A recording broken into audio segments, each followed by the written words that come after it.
Hello বন্ধুরা, welcome back to my channel. আজকে দেখাতে চলেছি বন্ধুরা মাওয়া দিয়ে অসাধারণ একটা মিষ্টির রেসিপি। যারা একবার খাবে কিন্তু এটা বানিয়ে তোমরা বারবার খেতে চাইবে, তোমাদের কিন্তু আর বাজারে যেতে ইচ্ছে করবে না, মনে হবে বাড়িতে বানিয়েই খায়। তো ভিডিওটা শেষ পর্যন্ত দেখার অনুরোধ রইল। নতুন বন্ধুদের বলবো প্লিজ চ্যানেলটা সাবস্ক্রাইব করে একটু পাশে থাকো। তো দেখো ভিডিওটা দেখো। প্রথমে আমি দুধ গরম হতে দিয়েছি, এরপর এর মধ্যে আমি গুঁড়ো দুধ দিয়ে দিচ্ছি।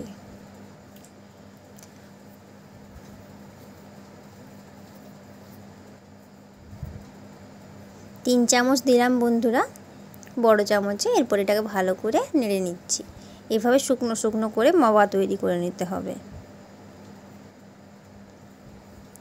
এই দেখো শুকনো শুকনো করে নিয়েছি। এরপর এটাকে আমি নামিয়ে নিলাম। এরপর এর মধ্যে আমি অ্যাড করে নেব সামান্য ময়দা, মোটামুটি 1.5 চামচের মতো ময়দা দিতে হবে, 1 চামচ দিলেও হবে। এরপর এর মধ্যে দিয়ে দিলাম ঘি। এরপর এটাকে খুব ভালোভাবে আমি মেখে নেব। দিয়ে দিলাম সামান্য বেকিং পাউডার হাত দিয়ে। এরপর এটাকে ভালো করে মেখে নেব। এই দেখো বন্ধুরা, একটা সুন্দর ডো তৈরি করে নিয়েছি। এইখানে দেখো চিনির শিরা হতে দিয়েছি।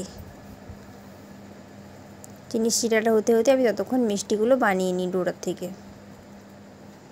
এইভাবে গোল গোল করে মিষ্টিগুলো বানাতে হবে, হাত দিয়ে গোল গোল করে বানিয়ে নিতে হবে। এই দেখো বন্ধুরা, এইরকম করে আমি সব মিষ্টিগুলো বানিয়ে নিয়েছি। এরপর গরম তেলের মধ্যে একটা একটা করে মিষ্টিগুলো আমি ছেড়ে দিচ্ছি। খুব গরম করা চলবে না, কিন্তু তেলটা হালকা গরম করে নিতে হবে। এই দেখো লাল লাল হয়ে আসছে। এরপর এটাকে লাল লাল করে ভাজতে হবে সুন্দর করে। দেখো মিষ্টিগুলো খুব সুন্দর লাল লাল হয়ে এসছে বন্ধুরা। এরপর এগুলোকে আমি নামিয়ে নেব। নামিয়ে নিলাম। এই দেখো চিনির শিরাটাও হয়ে গেছে। এরপর চিনির শিরার মধ্যে এগুলো দিয়ে দেব।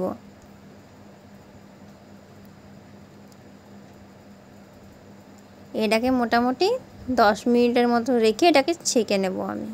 তো দেখো বন্ধুরা, এটা নামিয়ে নিয়েছি। তৈরি হয়ে গেছে আমাদের আজকের সুন্দর রেসিপি মাওয়া লেডিকেনি। তো বন্ধুরা, রেসিপিটা কেমন লাগলো জানাতে কিন্তু ভুলবে না। আর এই লেডিকেনিটা খেতে কিন্তু বন্ধুরা অসাধারণ লাগে, মুখে দিলেই একদম গলে যাবে। অমৃত স্বাদের এই লেডিকেনিটা তোমরা একবার খেলে কিন্তু ভুলতে পারবে না। তো এই মিষ্টিটা অবশ্যই একবার বানিয়ে খাও বন্ধুরা। আর তোমরা বলবে আমাকে কমেন্টসের মাধ্যমে যে কেমন হয়েছে। ভিডিওটা ভালো লাগলে অবশ্যই একটা লাইক দেবে। আর এরকম ধরনের আরও নতুন নতুন রেসিপি পাওয়ার জন্য আমার চ্যানেলটা অবশ্যই সাবস্ক্রাইব করে পাশে থাকবে।